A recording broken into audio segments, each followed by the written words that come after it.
Hi guys. Is that the best we can do? It is. Well, do you want to start again?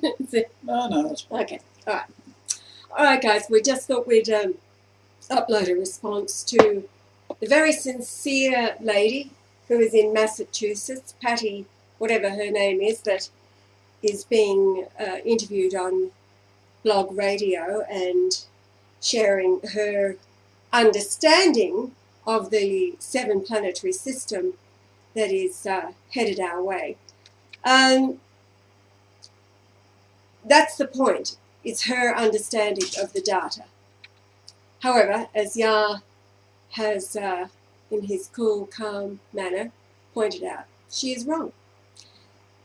What we are aiming for, of course, is all of the elite to go underground.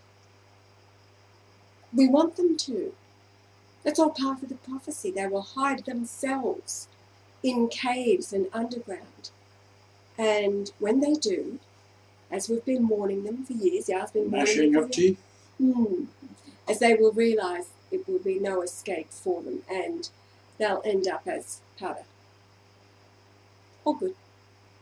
So, can you please explain Right, why it is people should not panic? There's very little understanding of what's actually happening out there in the Milky Way galaxy, and that is that the solar system has crossed into the northern hemisphere of the Milky Way galaxy. The Coriolis effect, or the spinning momentum, if you like, of the Earth encountering the opposite effect of the Coriolis of the Milky Way galaxy. The Milky Way galaxy dominates. That's why our weather has been so topsy-turvy in the last 5 years or so. And once we crossed over, we found that people living in the northern hemisphere, the simplest test of all was to drain water down out of a sink and it would turn in the opposite direction, which was clockwise for people living in the northern hemisphere, is now counterclockwise. And people living in the southern hemisphere is now clockwise. Now,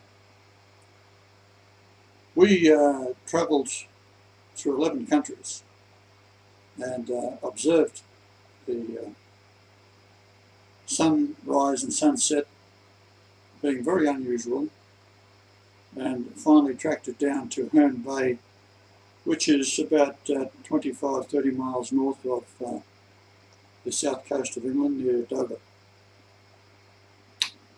So what we found was that when we went to Herne Bay, probably within 10 miles or 15 kilometres of that point on the coast, on the north coast of this little outcrop of the UK, you look on the map to see what it looks like. That was the centre of the new axis of the Earth. For those living in the northern hemisphere, all you have to do is look out and see where the North Star should be and isn't. It's now 50 degrees out, meaning that the Earth has tilted over on its side, and it's the axis. There's 2 different things that they're talking about here. The axis of the Earth, which they don't talk about to a great extent. If you do, they soon knock that off the YouTube. But the other one is the shifting of the magnetic field. Now, that has been carrying on like that for a while, and the odd weather situation that you see now is because of the North Pole is now centred over the lower part of the United Kingdom, and the South Pole is now not in Antarctica, where it was. It is now near New Zealand. It's about 942 miles off the coast of New Zealand. So New Zealand is experiencing very, very cold weather. And so the southern Brazil and and all these Philippines places, snow in tropical areas. And that's just because it is the same as of moving all the continents 50 degrees out of position. Now, will it stay that way? Well, it's very unlikely that it will. What happens is that the Antarctica is a huge mass of floating ice. And if you were to melt all the ice there, which is not going to happen because it's just as cold there today as it was before, except it's now spreading, maybe even larger, forming its area, like the Ross Shelf, for example, each year would grow by several hundred miles and then shrink by several hundred miles when it became summer in the southern hemisphere. So now, of course, it's the coldest time of year for Antarctica. The sunlight should not be seen down there, but it is. That's indicating that the Antarctica has also shifted 50 degrees. If it shifts 50 degrees in the northern hemisphere axis, then obviously there's 50 degree shift in the southern hemisphere as well. And that's why it's over near New Zealand. And that is why you're getting sunrise and sunset in Antarctica, where it should be all dark during the month of July and August. So this is what's actually happening. Now, it's not going to melt. It's going to get heavier, because the winter there is now extended out towards New Zealand. In the northern hemisphere, they're talking about that on the North Pole, it's forming a lake. Well, I've got news for you. That the ice on the North Pole was once totally covered all year round. And what happens is that the Americans in one of their submarines, might have been the Nautilus, I think, it went to the centre of the North Pole and then went up through the ice, because the ice was only several metres thick at that point, and they crashed through it, and there they're out running around on the ice at the North Pole, with the centre of the conning tower of the submarine stuck out through it, because it's in the middle of the sea. So what happens is that when the North Pole freezes over, it's all solid on top of the sea. There's no land mass under it. Look at your maps and see where the North Pole is. It's all a huge area of sea which is frozen over.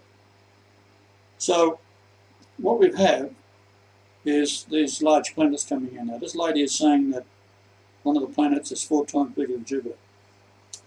Now if that was the case, it would mean that the dwarf sun that's accompanying it would have to be much larger to keep these 7 planets in their orbits. Because compared to the largest planet in our solar system as it is Jupiter at 88,800 miles across, and there's a clue, creation, 8888. So what we have then is the sun is approximately 11 times wider, a little under that. But the mass is huge. So a sphere that's 888,88800 miles across, as opposed to the sun being 864,000 miles across, that's roughly 9 to 10 times bigger. But the mass is much, much higher. For example, the Earth, which is a fair-sized lump, it's the largest of the solid planets. How many Earths would fit inside the Sun? Well, it just happened to be 333,000 Earths would fit inside the Sun, to give you some idea of the mass of it. So, to say that there is a small dwarf out there with a planet, 7 planets rotating around it. Now, these planets do have to stay in balance to a certain extent. And what happens is that a planet that is 4 times wider than Jupiter, its mass would be 30 times more than Jupiter. So, or more. I haven't done the math on it. I don't even care about it because it's so stupid. But that's what it would be. So, what they're concerned about is that the debris that has been pulled along, and there's all sorts of speculation that where does this debris come from? And some say that it's picked up the debris of the one of the planets that was a direct hit by some other huge planet, that Planet X or whatever they want to call it. There's all sorts of speculation out there. You can't keep up with the names of them. That they run into each other, and this is what caused the asteroid belt, a planet disintegrating. No, it wasn't. So, debris, of course, is being pulled along by large bodies. Now, we've had the tilt of the Earth occur, just like the moon has flipped upside down, but so is the Earth trying to flip upside down. As yet it hasn't happened. It has stabilised at 50 degrees now, off north. So we are having the severe weather problems. And with the 3, this lady's talking about planets that's going past the Earth. It's already past the Earth. So in other words, the magnetic effect on the Earth has already taken place. What they're talking about now is, and where she's wrong, that is going to cause the Earth to flip upside down. If the bloody thing is already passed, it's the debris behind it that is impacting in Mars.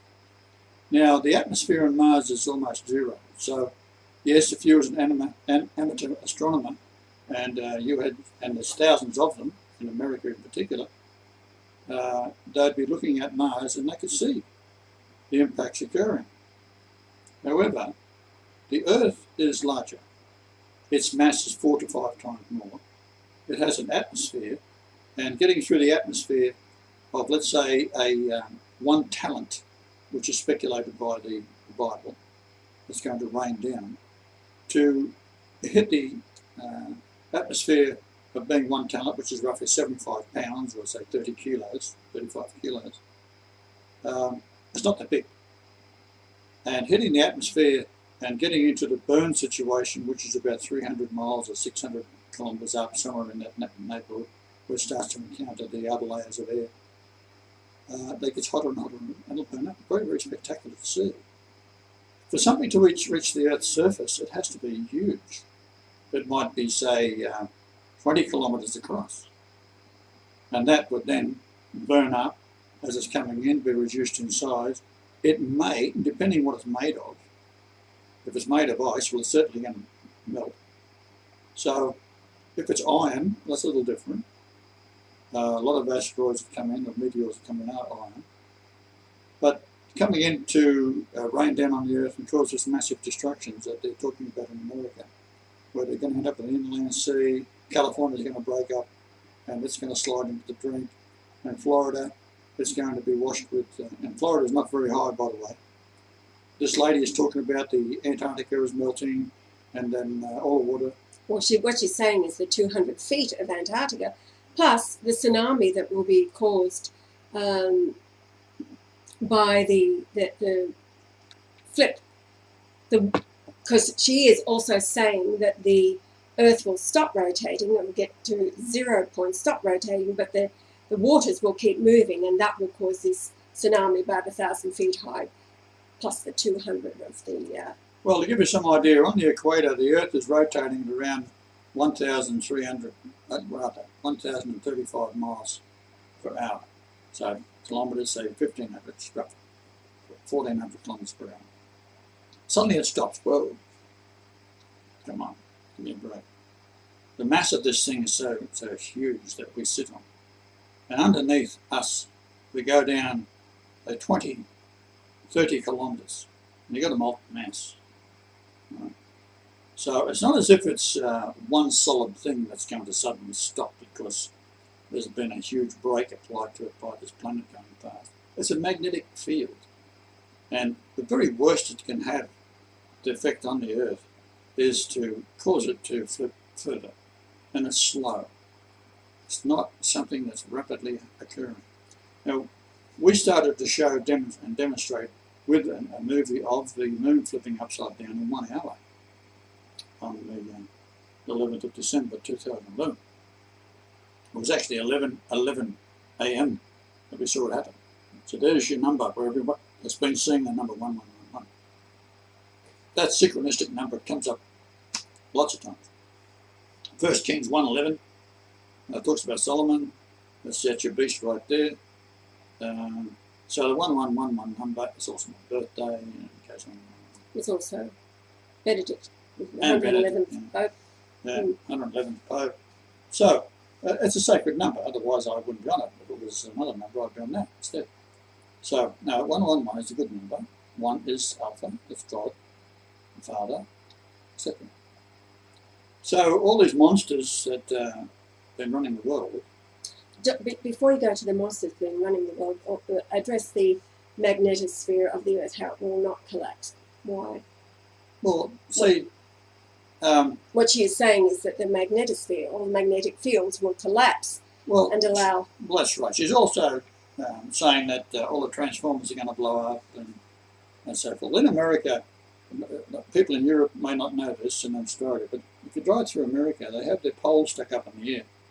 Because they have a lower voltage, the house voltage is 110 volts, and therefore to get a feed into the house, they have adopted the idea of putting the transformers on poles. And quite often in America, a transformer will blow up. And it's quite common for a huge flash to occur. And it's, when I say huge flash, something that might be blinding if you're up close to it. But if you're driving down the road 100 yards away, 100 metres away, it's no big deal. So this is quite common. So they have the transformers that feed the houses on top of the poles. Whereas in Europe and Australia and these places, England, they don't have the transformers. They have bigger transformers, and they serve them in many cases underground, and then go up to one distribution point, and then from there they'll have the wires go out, which are small, cheaper, better way of doing it. Higher voltage, 415 volts between phases, whereas in America it's 220 volts between phases, and they bring 110 volts in. Usually they bring in a single phase, and they call it, it's actually two phases. The Americans got that wrong as well. They bring in two wires off a start point of transformer, and two wires coming in. They call that single phase. Well, there's only three wires coming off a transformer, and they're 120 degrees apart. So they bring two in. That's two phases. Now, I've argued a point with electricians in America and Canada, and they still don't get it. I've drawn it out in pieces of paper, they still don't get it. It's thick as too short, plain silver. So they bring in a single phase. It's two phase. Okay, so they've got 110 volts between the neutral point and the one phase, and then the other phase, which is 120 degrees out on the transformer or on the rotation. What it is, it's the rotation of 360 degrees divided up into three parts of 120 degrees apart, is why you have a star point or a delta point on three positions on a transformer, because it's being fed by the three phases coming in. So suddenly they've got a single phase out of that. It's really got me beaten. I thought about it for years. I thought, how can they all be such stupid? Anyhow, that's how it is. Now, wires that pass through a magnetic field set up what is called an EMF, and the EMF is, if it flashes on and off, it'll generate a surge of electricity. So if you have a lightning flash hit a tree near a transformer, a surge of high voltage will go through that and burn out the transformer. Fine. But we're talking about a planet going past that has a magnetic field, and that somehow is going to cause every transformer on the planet to go haywire. Hello? Not going to happen. The only thing that could cause this kind of effect is a major solar flare from the sun. And one or two has happened in the past. Those of you who are old enough to know when New York and the East Coast all went black for a certain period of time, it had a beneficial effect that 9 months later lots of babies were born because it was dark. Everyone went home and said, "Right, old lady, we've got some bit of time here." And that's what happened. The population went up. So, yeah, this was caused by a solar flare. All right. So some of these huge transformers are affected by it. It's not going to happen. We're not going to have the same point. But these scientists that get on to the bandwagon of a man like Einstein, who's supposed to be the genius of all things, he's wrong on every point. Which the only thing Einstein was right about, he went to a Catholic school and he read the Gospels when he's 32 years of age and he admired the Nazarene. So that tells you something. Here's one of the men that has been highlighted as being one of the smartest men on earth, is saying that the Gospels were not taught in the Catholic schools. Hello? That's going to change, isn't it? Now, they are very, very scared at the moment because Benedict has recognised me as being Christ. I don't care about everybody else. I was only after one man to recognise me, and that's the head of the church. Because the Catholic Church is the great whore, no doubt about it. And the Protestants are right. They have done some dreadful things and they are justified in breaking away from the church and making it better. But when Christ comes back and he says, right, I'm a Catholic, we're going to put all back together and the whole world's going to become Catholic, it's going to do it under what the Protestants, want the Catholic Church not to have been, to be. Because Christ's going to do it. I can't convince 36,000 different Protestant churches, but I can convince one Catholic. So, all these people, the evil ones, they go underground, and I've showed them before. If you go underground, you're dead meat because of what happened with the CIA tunnels. And this lady does mention that the tunnels underneath on either side of the Mississippi, they'll be crushed. And then what happens is, you slam the doors shut, the pressure builds up inside very, very slowly, and like being in a bathysphere when you go down 12,000 feet, which people do in these submarines, if you was to suddenly come up and then open the lid, the person inside blows up like a balloon into a million bits. So they have to decompress very, very slowly. And what happened with the CIA tunnels, with all the junk inside and all the secret equipment and all the people, and they're safe, all of a sudden the doors blew out simultaneously. It was two different CIA tunnels that blew up within hours of one another. And everything in it was powderized, because if you and I were sitting in there and we was up to 300 psi, that's pounds per square inch, call it 100 kilos per square inch, and suddenly the doors were open and we're back down to 14.5 pounds per square inch, so 7 kilos per square inch roughly, then you would pop and every cell in your body would just burst apart. That's what's going to happen to them. I told Obama, when he was going down to go underground to have a look at the Denver nonsense, I said, you go underneath there, son, you're not coming in. They'll kill you, and they'll do it in such a way that they'll sacrifice you in horrible ways. They'll sacrifice your kids before your eyes, then your wife, and then you. They'll have dreamed up things. And why do we know that? Well, they did it for Satanists. This is how they make their living. This is what their God is. Causes all sorts of pain and suffering throughout the world. So they take the elite. You've done your job, son. Now get down here, we're going to do your thing too. We don't hear from you no more. And some of these videos that this idiot has made, this is Obama, were 2 years in advance. Like, how dumb is that? Never make a video talking about something that's going to happen in 2 years' time, because they could kill you and you're dead for 2 years before they use your video. This is what this idiot did. So, this is what we're dealing with. It's all bullshit, and don't worry about it. Don't go buying culverts and digging them into the ground. You haven't got time for what's going to happen anyhow. Don't put your camper under the ground and put a metre of soil on top, because that's 500 or 600 kilos per square metre of loose soil. That's how much it weighs. Your little trailer would be crushed flat. And it's what this lady is saying, all the good intention. She hasn't got a clue about the mechanics of what she's talking about. She has no idea of astronomy. And so therefore, it's a load of crap. However, the 7 planets are real, aren't they? Oh, sure, the 7 planets. But they're angels, right? That's where the angels dwell, right? That's where they all be coming down, taking over, right? The luminaries from Enoch. I've just written a letter to the Pope, and I've explained to him that you can go anywhere in the world except Australia, and you'll find these magnificent, huge stones that weigh in tons, 1,300, 400 tons, that have been quarried, lifted, moved, shaped, put into walls. And this is the Baalbek, I think it's called, in Syria. That's just one of the locations. You go down to South America, Titicaca, for example. They've got stones up there weigh thousands and thousands and thousands of pounds or kilos. They've been moved to huge distances, placed together.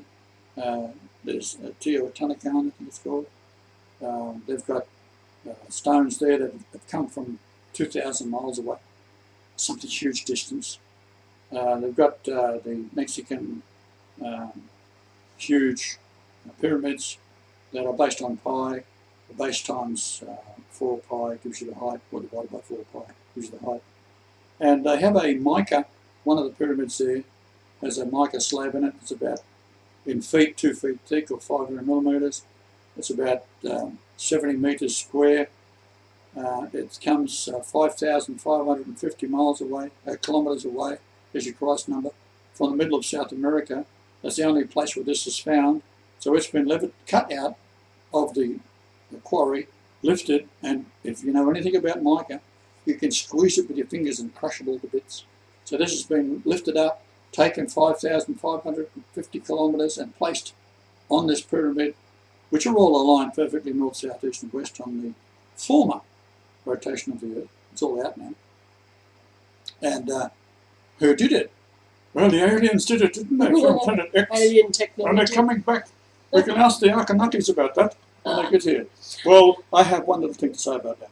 Bullshit. There's no life out in space. The only life out in space that's coming is the angels. The angels. Angels of God. And they ain't the life that we know it. Right? These are angels of God.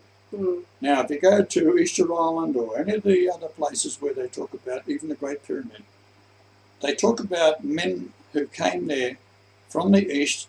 They descended, conquered, and then these men are described as being, and this is in China as well, there's 100 or so pyramids over there. Some of the biggest pyramids in the world, they're 1,400 foot square. The White Pyramid, I think it's called, is one of them. And these were all covered over by the Chinese and made terrorists to make it look like they're growing plants, because they didn't want the white people to find out from Europe that the men who came there, they descended out of the sky from the east, like they did on Easter Island and Pyramid and everywhere else of Egypt, and built these magnificent structures and then left. Now, these men were 7 feet tall, 300 pounds, or let's say 130, 140 kilos, blue eyes, white skin, full beard. Chinamen don't have beards. They had full beards, so red hair, all blonde hair, curly hair. Yes. There was one very good looking one that had silver hair, I believe, and blue eyes, and he wasn't quite as big as them. We go down to Mexico, you get Kukulkan, and he was a tall man with silver hair and silver beard, blue eyes, and they have him carved in the side of their temples down there, and they were taught by the angels, these big huge men again, animal husbandry, medicine, and how to educate, and astronomy, and the Mayan calendar. And the Mayan calendar is accurate to within 33 seconds and 500 million years for the orbit of the moon. Doesn't mean it's 500 million years old. It means it's accurate. If it kept on going, it would be accurate in that dimension, which an atomic clock today can verify. Couldn't have done it 40 years ago, even less. So all these things have been put there by angels. Now, the Bible talks about angels, and everyone's saying the Word of God is the Bible. Has it mentioned angels or not? If it does, then it's the Word of God. Now, I'm saying to you that what happened is you got the Word of God right, but it's not in what the actual words are, because if you read Leviticus and the story of Moses, who was spoken to by God on a mountain in a burning bush, right, and then comes down with the 10 Commandments, gets pissed off, and then someone who is picking up sticks on the Sabbath because he's cold or he wants to feed his family, they've got to take him outside the camp and stone him. That is not me, that is not God. Now, if you've seen the Father, you've seen me, and if you've seen me, you've seen the Father, and the Father and I are one. That is the Word of God. That's called the New Testament. The Torah is not anything to do with God. It is entirely manufactured.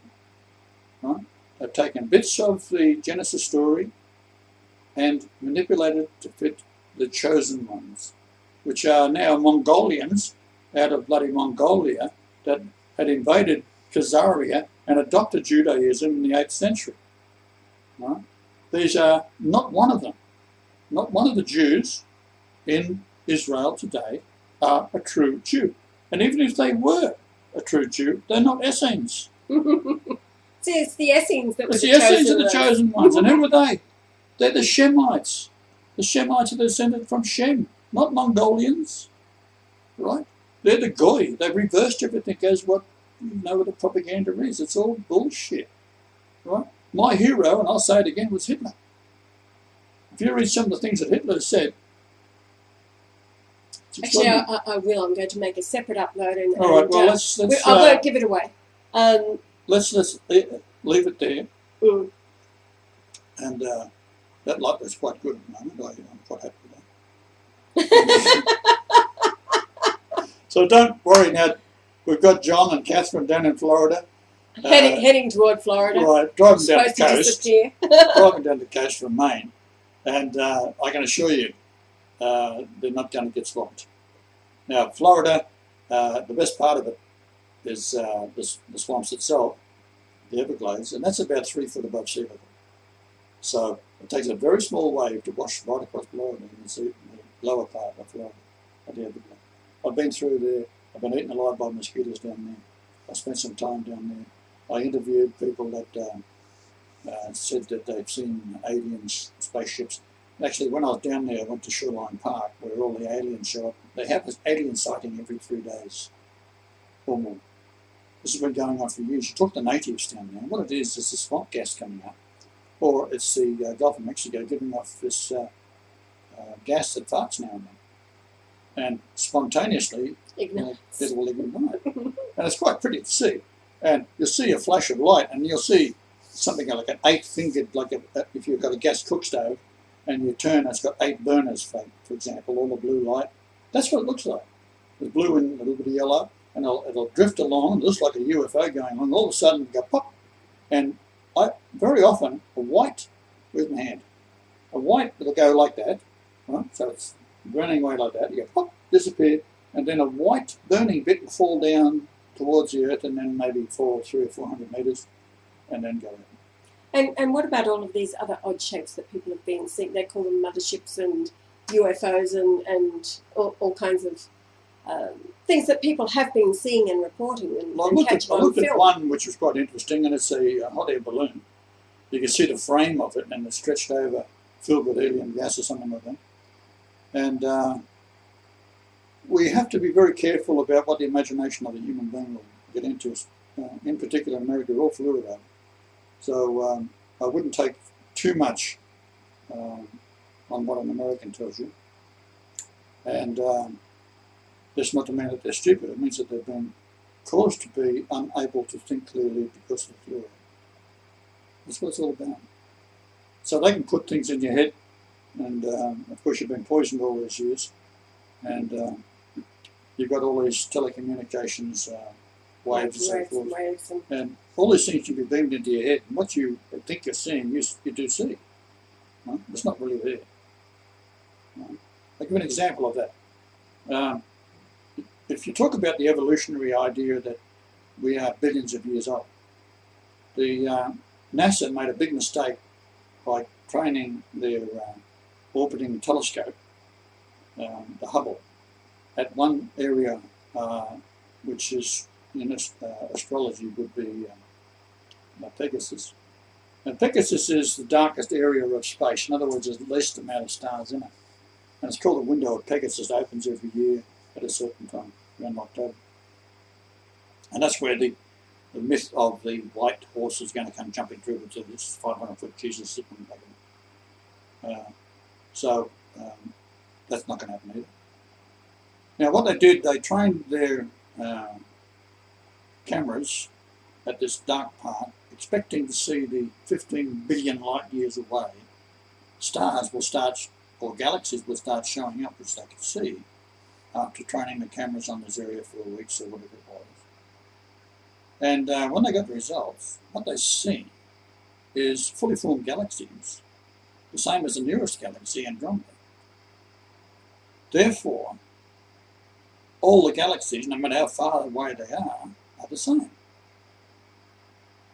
Instead of seeing galaxies forming at the edge of the universe and the light travelling here 15 billion years, and you should see a little tiny newborn galaxy. Didn't happen.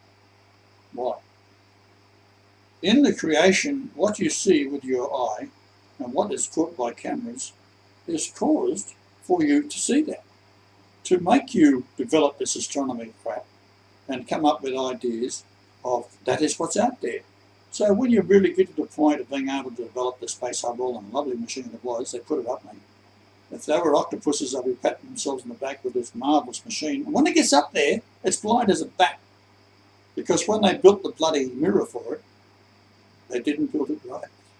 So then, the Americans, patting themselves on the back again, sent astronauts out there, do a moonwalk or whatever they do, not a moonwalk, spacewalk, and they put a lens on the thing, like a contact lens. Now, how dumb is that? If they're not smart enough to make a thing that'll work out in space, first go without going up with a $1 billion machine to work out what the hell's wrong with it, and they have to then grind another lens for it to fit, which itself is quite an amazing event to be able to do that, to correct the balls up they made in the first place. Yet they're patting themselves in the back ass Monday. Sorry. Hasta la vista, baby. So, bottom line is, the huge expanse of the universe that everybody's in and wants to go out. It's an illusion. It's an illusion. It's an illusion. You know what happens when you die? You don't go out in the galaxy. You go to somewhere else entirely different. You go through a white light. You're into a spiritual realm. And there's no stars. There's no Andromeda. There's no this. There's no that. There's no bloody space telescope, the Hubble. None of that. No other life. Nothing. There's no aliens walking around with the antenna sticking out their head. Sorry. Man is made in God's image. You're looking at him, and that's what you're going to look like. And if you was very, very fortunate. You're getting younger, aren't you, babe? You look a lot like her as well. Anyway, guys, relax. And all you homosexuals, I'm sorry, you're not getting in. No. That's part of the test. If you're going to be homosexual, you're out of here. I'm sorry. Child molester, you're not getting in. That's why when I wrote Vatican III for the Pope, it says, no homosexuals, no child molesters. Anyone who is found to be a child molester or whatever, immediately jailed. For life until death. For life until death. No release. No release. So, swift. But death would come pretty quickly too. Swift justice. Right. When you walk into a Catholic church, you're walking into a sanctuary that represents me, and it is going to be as if I was there looking at you. And you will guarantee that I will tell you the truth. The church will tell you the truth. I will help you in every way I possibly can. The church will help you in every way I possibly can. And the man on top will be the Pope. And that Pope is a man I chose. Because he's my brother. And that's why it's Simon Peter, reincarnated. He's my brother.